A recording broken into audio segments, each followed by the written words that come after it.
Hey everyone, thanks so much for joining us. We're going to get started in just 1 minute as people are joining, so stay with us. We'll be right back.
Hey, there's Jen. Hey everyone, this is Jen O'Malley Dillon. Thanks so much for joining us today on this call. Really special to be with all of you. So many people joining, actually thousands are here with us. And I just wanted to kick off the call to say thank you to all of you for everything that you've done as part of this campaign. Obviously, it is never easy to be in a situation like this where a campaign is coming to an end sooner than we had hoped. And I know for many, it was a shock, which is totally understandable. But I really wanted to take this opportunity to just say, even in this shorter time that we've been together on this campaign, I am so proud of the work that we've all done and just so honored to be part of this. You know, many of you here are people that have been with Beto since the Senate race, even before that. I had the true honor to be part of this campaign, starting with the presidential race. The first time I had the opportunity to meet Beto and Amy, I knew what a special couple they were and are. And, you know, one of the things that stood out to me so much and a big reason on why I was so excited to join the campaign was just the type of leaders that they are, how much he listened from the beginning, and that connection that we made about our vision for the country and the values that we shared. And I think that no matter what happened, even though it's tough to be in a situation like this, this campaign has made a difference. And, you know, we did some conversations earlier this week with the staff, and, you know, the thing that we all talked about was how much of an impact every single day of this campaign was, that we all had this opportunity to get up every day and do something we believed in, work for someone we believed in, fight for all of you, fight together with all of you for the issues that are so important and on the line right now, but also really being able to change the conversation in this country about issues that matter so much, gun reform, talking about white supremacy, but things that I believe, and I know Beto will talk about, will change the conversation moving forward. But on top of that, I really think that we showed that you don't have to run campaigns the same way everyone else always did, that you can go against conventional wisdom, that you can really be a campaign that's about people. And that was at the heart of what we did together. It was one of the things that stood out from those early days when I met Beto and was having initial conversations, you know, where, you know, oftentimes grassroots volunteers taking action in campaigns, they're well thought of, they're well talked about, but they're not at the center of a campaign. And this campaign and Beto's candidacy was so different. From the beginning, the grassroots organization, our supporters were really just the centerpiece. not just in taking action and doing voter contact, but in the policies that we were pushing out, in the conversations that we were having, in the places that we were going. So I hope you all know and feel that even though this is hard, that you know what an impact you've had on so many people, an impact today, an impact on the campaign, on the staff, on the other volunteers and donors who have been part of this from the beginning, but also an impact on this country and our path forward. And so I feel that so deeply. I've had the opportunity to work for and on many campaigns in my career. This one is a really special one, and Beto is an incredibly special leader and boss, and someone that I know is going to continue to have such an important voice in our country. You know, one of the things that I really feel so strongly about, and I know many of you do too, you know, whatever the reason you got into this race, that what we were doing made a difference, and we can't stop now. And I know that's hard. I know, I feel it. It's really hard to come off this campaign and think about what's next, and think about, you know, supporting somebody else or getting back into the fight. And what I want you to know, and I know Beto and Amy will say this too, we need you in it, and we need all of us in it, because we are the ones that are going to help continue to make sure what we did together, the issues we care about, the voices that we carry, the way politics should be done, bringing everyone in. You know, we have the ability to push that forward. And we also, you know, if we're not in it, who will be, right? There's so much at stake right now for us, for our kids. And so I just really would love to make a plug for all of you to take that passion, to take the time that you need to heal a little bit, but to find a way to get back involved. And that might not be on the presidential race. Maybe that's in local elections. Maybe that's you running for office. I hope that's the case. Maybe someday I could work for some of you on the phone and on the video, but I just, you know what you have done, the impact you've had on me and on my family and on this campaign. And you know, I really can't wait to see you out there on this campaign trail and into the future for wherever you're headed. So thank you from the bottom of my heart. Can't wait to continue to talk as we move forward and all of us figure out next steps. So let me, since I know you're here for hearing from Beto and Amy, I have the honor of being able to introduce Amy. Amy and I do not know each other, and we actually happen to be next door neighbors now, which has been quite a treat. Amy is someone who has just been such an important part of this campaign. She's someone who I look up to, even though I'm a bit older, as a mom and a working mom, and someone who has raised her family and her kids and lived her life in a way that I hope I'm able to do with my kids and my family, and really represents all the good of this campaign. And has just been an honor to get to know her and to call her a friend. So I'm happy to turn the video over to Amy. Right. Go. Hello, everybody. Thank you, Jen. I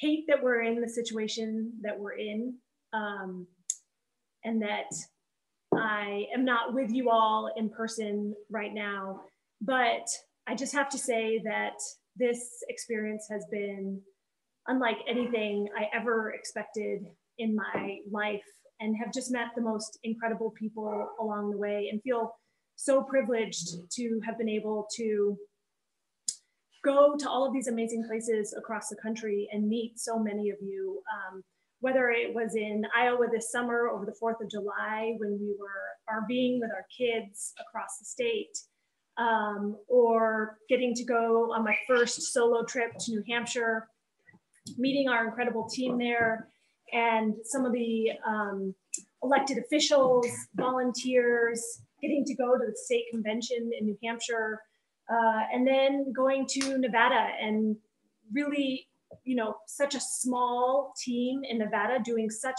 incredible work across the entire state. Volunteers that opened their home and hosted me for a phone bank in Las Vegas, meeting with gun violence prevention leaders. Every place that I went, I learned so much. I was inspired by all of the hard work that everybody was doing day in and day out. And then most recently, last week, I was in South Carolina, and man, the team there just had such incredible energy. It was just such an honor to meet them, and again, meet everybody who was coming out to volunteer. So I learned so much. I will take all of that with me in the work that I do going forward. And I just want everybody to know that I'm committed, Beto's committed to continue to do everything in our power going forward to make this country live up to what it's supposed to be. So wish I could see all of your faces right now, but know that we're all gonna connect soon on the road somewhere. And with that, I'm gonna turn it over to Beto. Right, cool. Good to be with you all. And as Jen and Amy were both speaking, I could watch the comments streaming across the top of the screen. And so thank you for all the love and the encouragement and the support and the fact that you are thinking about us right now. And we are very much thinking about you and very grateful that we had the chance to do this. And I love that we were in this campaign together. And I love everyone who was a part of this campaign. I love the army that Jen helped to build and to lead, and an army of people who were part of the staff here in El Paso, Texas, in our headquarters, in Iowa, in New Hampshire, in Nevada, in South Carolina, but also people who never drew a paycheck and just worked their tails off, showing up, asking for forgiveness instead of permission. I remember Brenda Guillen from Texas just showing up at an Iowa event and said, hey, I'm here to help, and had a clipboard in hand and just went to work. And there is a legion out there of people who fit that description. Many of whom I've had a chance to meet and thank in person, too many of whom I have yet to be able to lay eyes on, but I hope I get to meet somewhere down the line and on the road. But to each of you, I want to say thank you, and that we love you, and that we are so eternally grateful for what you're doing, not for me, not for us, not for the campaign, not for the party, but for the country. And that's the only reason any of us should be in this to begin with. This is our moment of truth as Americans, and we're all called to do the work of this country. And that's what we all did on this campaign. And as Jen said, we did so in a way where we were unafraid of the consequences or the political cost or the polling or the consultants or the status quo or what you are supposed to or not supposed to talk about. Those things are most important to us individually, to those of us in our communities, to every one of us as Americans. We brought them forward and talked about them in the most honest, the most raw terms possible. And I'm convinced, and all of us should take stock of this, that we have changed what is possible politically in America. Certainly that is the case when it comes to guns and our unwillingness to accept 40,000 people who lose their lives every single year in America, kids who go to school afraid that they may not return home from school, violence that is so numbingly common in so many cities that it doesn't even make the headlines, especially in communities of color and lower income communities across America. You and I, all of us together, elevated this challenge and this issue and said that there is a human solution to what we see. And it involves all of the human beings in America. We could give a shit if you are a Republican, a Democrat, an independent, whether you voted before in your life, whether you own a gun or don't own a gun. We want you in the conversation. And so many of you stepped up and participated in the conversation and also brought other people into that conversation. And as this country makes change to protect the lives of our fellow Americans and follows the lead of all the great groups that have been on the ground far before I ever announced as a candidate. I think of March for Our Lives. I think of Mom's Demand. I think of Brady. I think of Gabby Giffords. I think of all these amazing people doing that work. You have made this possible. And I'm just so grateful that I got to spend some time with you on the ground and on the airwaves and connecting with our fellow Americans on this incredibly important issue. To everyone who's talked to me about climate, to the young people especially who were unafraid to get in my face to talk about climate and to make sure that this country takes action while there is still time to take action, I want to say thank you. You helped us to be the first presidential campaign to propose a comprehensive solution to climate change, to bring in every single American, to ensure that we didn't meet this challenge with half steps or half measures or only half the country, but that every single one of us did all that we could at a time where there was still time on the clock in order to act. Whether that's 10 years or 12 years, the clock is ticking. Our kids and the generations to follow are counting on us. And we were able to step up and provide a solution to these challenges. And I'm confident that influenced not only other campaigns, but our fellow Americans, and ensures that we are ready to do that work in 2021 at the latest, whenever that next president is sworn in. But right now, if we can, to make sure that we start taking those important steps in the right direction.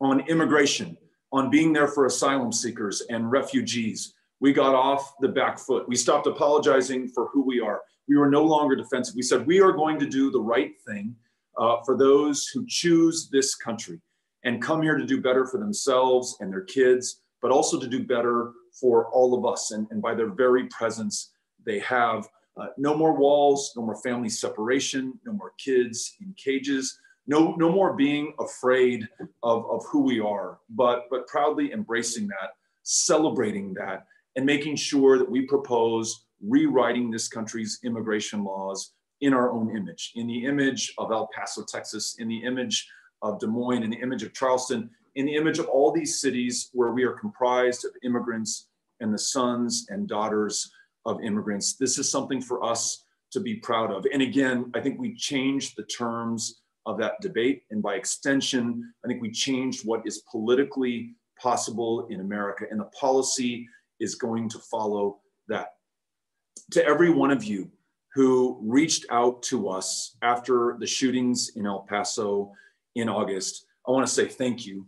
Your love, your encouragement, the strength that you transmitted to us was gratefully received by the people of El Paso who needed to know that the rest of the world was with us, and who also needed to know that we were willing to connect the dots, that this shit just does not happen of its own accord. It's not an act of nature or an act of God, that when you have a president who welcomes out into the open a racism that has been endemic and foundational to this country, a president who directs violence based on that racism against the most vulnerable communities in this country, that there will be a cost and consequence. And that was borne by the people of El Paso on the 3rd of August of this year. And you saw that clearly.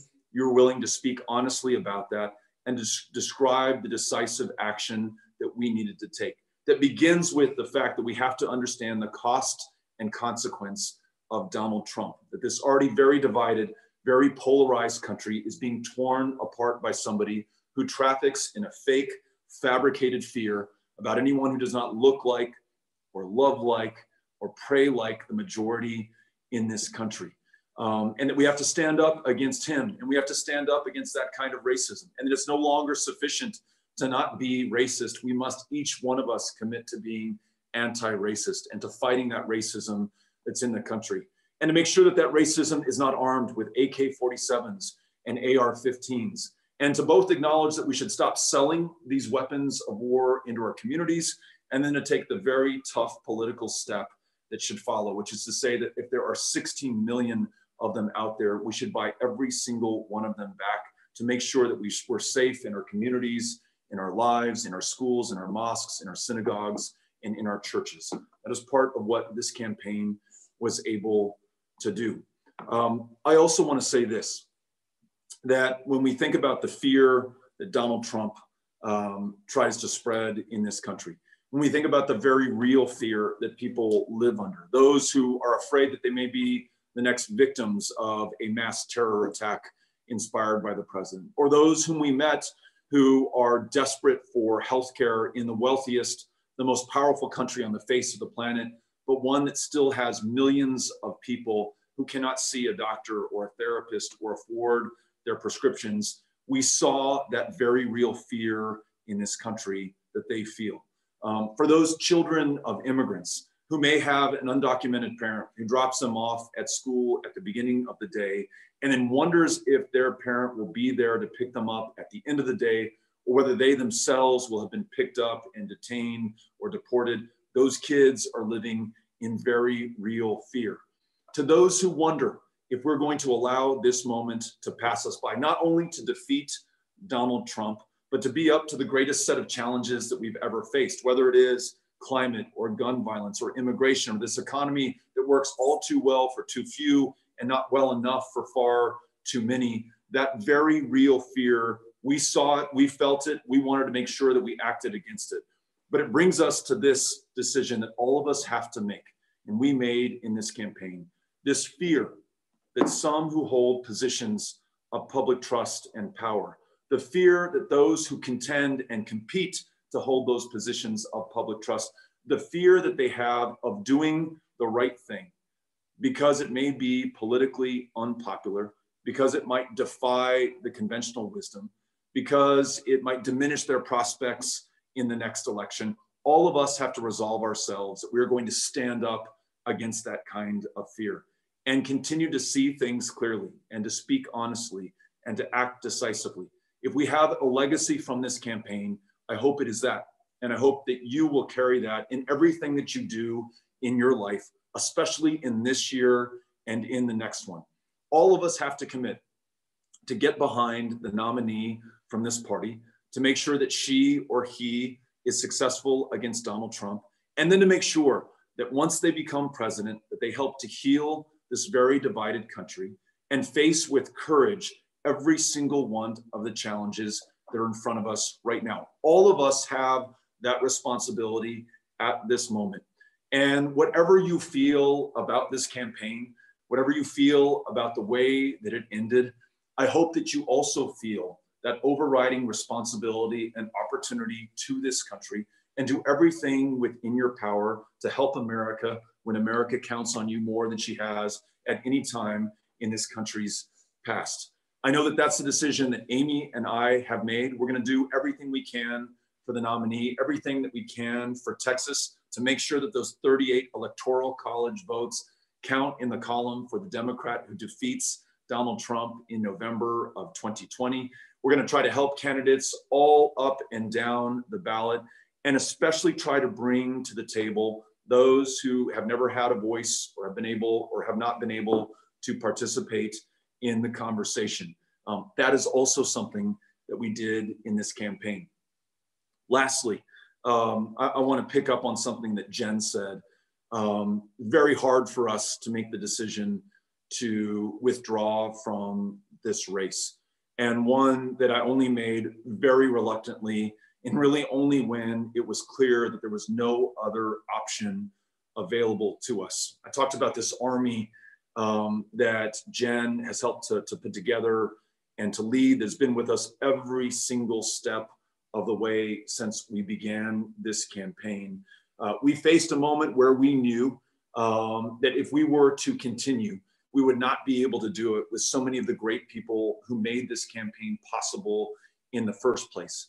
And we would come out on the other side of that decision, diminished, less likely to be victorious. And I thought, in the best interests of those who comprise the campaign, in the best interests of this party, which needs to rally around a nominee, and in the best interests of this country, it was time for me to withdraw from the race. And I wanted to make sure, as we made this decision at the end of last week, that I could be with those who had traveled to Iowa, those who were working their tails off in Iowa, those who had supported us and made the effort to be out there to share that in person. And I've been able to do that with our team back in El Paso, and I'm now able to do that with you via this video conference call today. Just know that it was the honor of my lifetime. I'm so grateful for everything that you brought to this, every opportunity that you gave to us. And I still feel a very strong responsibility to make the most of everything that we brought together and to put that in service to whoever the nominee is and to the greater good of this country. So I know some way or another, I will see you down the road, down the line, out on the trail. And I'm looking forward to that day. But until then, know that we are committed to the work before us. And this is a work that we should embrace and work that we should look forward to completing for this country. Maybe the last thing, and I know Rob is going to try to field some questions or help me field some questions. I feel very hopeful about this country. I feel very optimistic about our chance to meet this moment and to make our kids and the generations that follow us proud. And the reason that I feel these things is because of the people that I have met. There are just too many good people out there, especially those that I've met through this campaign, for the result to be otherwise. Please continue to bring people in, to not write anybody off, to not take anyone for granted. Be they Republican, Independent, Democrat, regardless of who they love, to whom they pray, how many generations they've been here, or whether they just got here yesterday. What matters more than anything else is that they are Americans, they are human beings first before they're anything else, and we have the chance to treat one another in that way. Please continue to do that. It made me so proud about the way in which we conducted this campaign.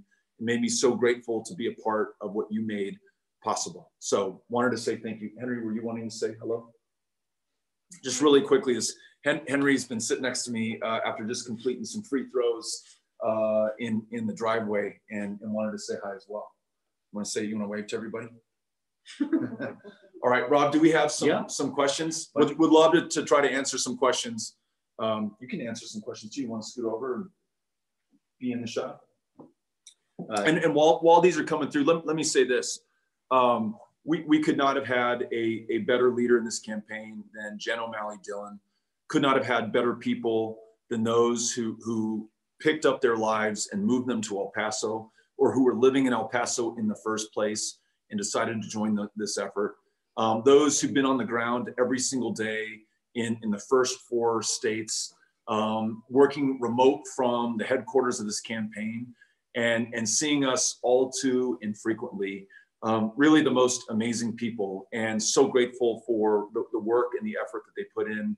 So grateful for this team that Jen led. And those of you who have worked with the campaign know that from experience. Those of you at a little bit of a distance just need to hear that from me and to know how true that is. Rob, what do we have? So Julian would like to ask how he can personally best serve a cause right now in this moment. He donates, he goes to marches, he talks with people, plans on voting for the first time in his life, but he feels like he needs to do more. So what can he do?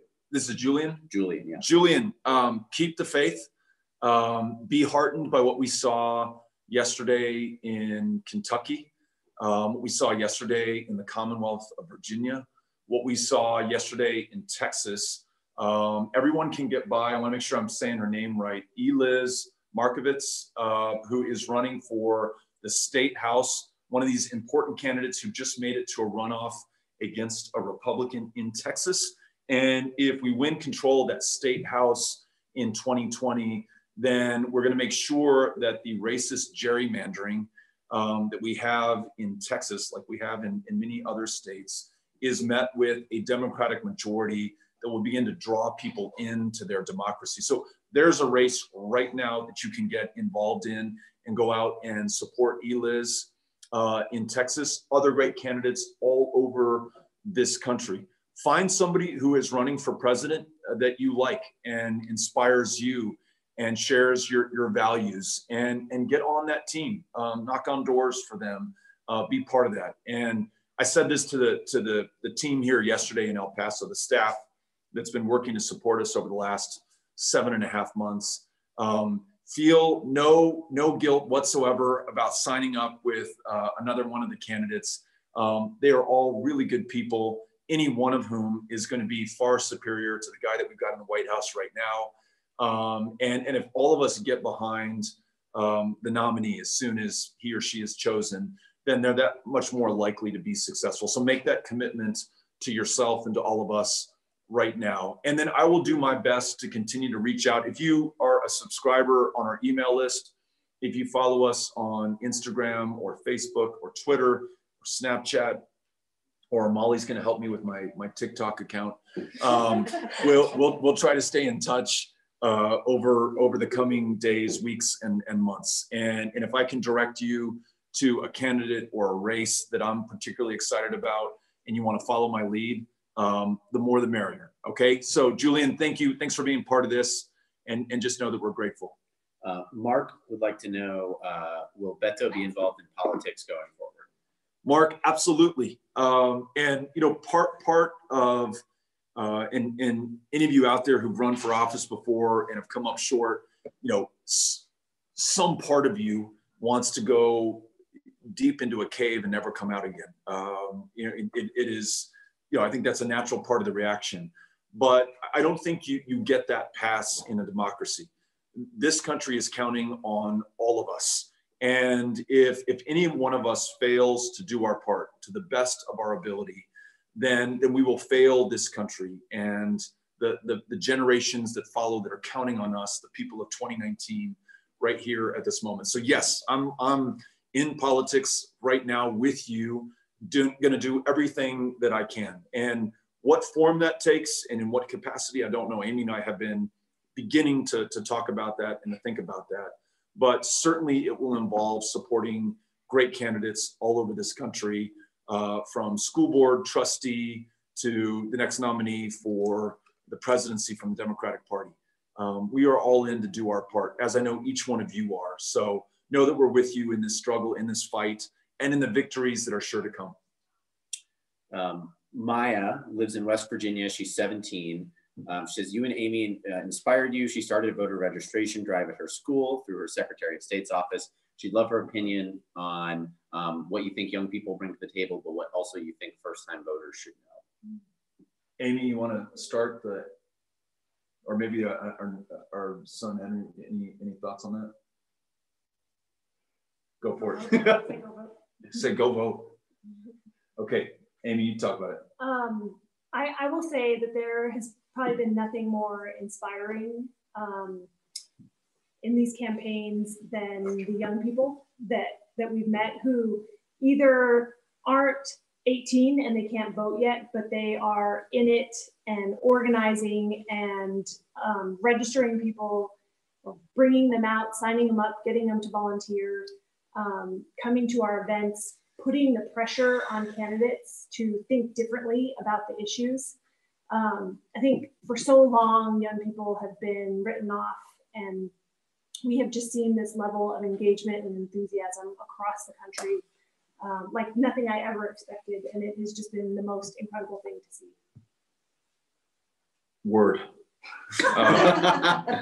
Yeah, I absolutely with Amy on this one. And I think it is so powerful the way that young people have met the cynicism of older people about, well, what the hell does this next generation know about politics or leadership or this country or what sacrifice means? I mean, we see that absolutely everywhere that we go. And as Amy said, people who will not be able to vote in the 2020 election because they will be too young, they're out organizing, knocking on doors. And I mentioned this earlier, coming up to candidates like me, and I hope everyone else in the field, and saying, what are you going to do about X? And very often X is climate change.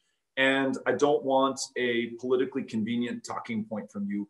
I want specifics. The year by which we are going to no longer emit greenhouse gases. The year by which we are going to stop any drilling on federal, I mean, really specific, detailed questions that force the conversation we need to have if we're going to come up with the solutions that we need.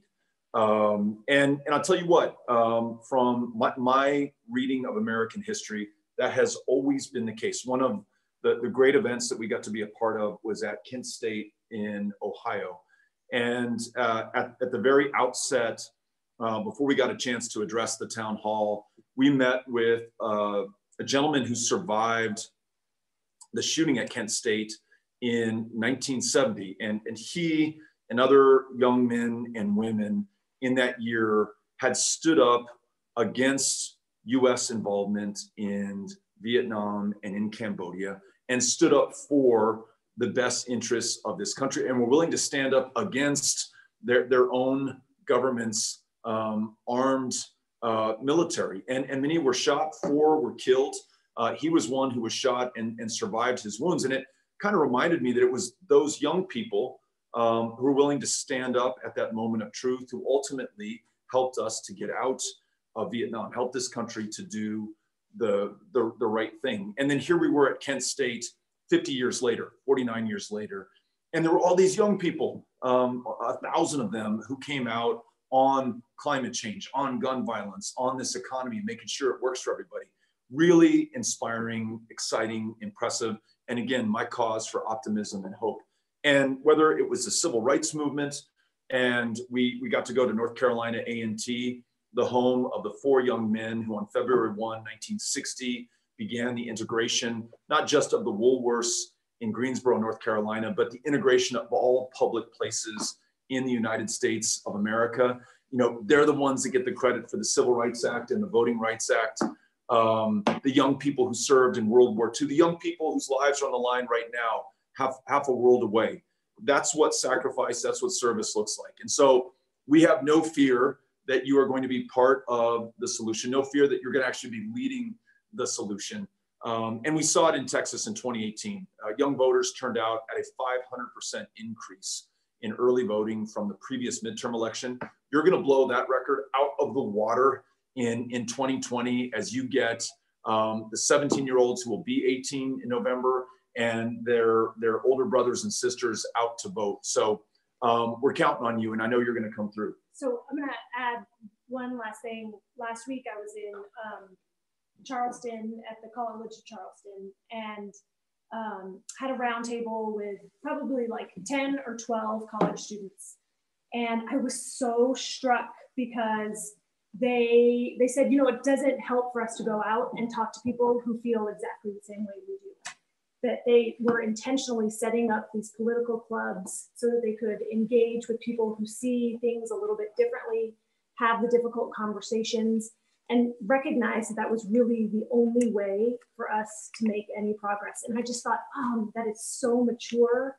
And it just was absolutely incredible. Met a young man, Jonathan, there, who asked if he could stay in touch with me because he wants to help find people that will run for office and then support them when they do. And he's texted me a few times this last week, and I know that he will forever be involved in making his community better.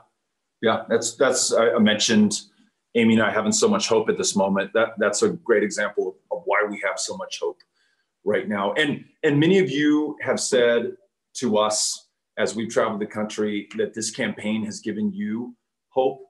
Some of you have told us in very personal terms where you were in your life. You were struggling with something at that moment.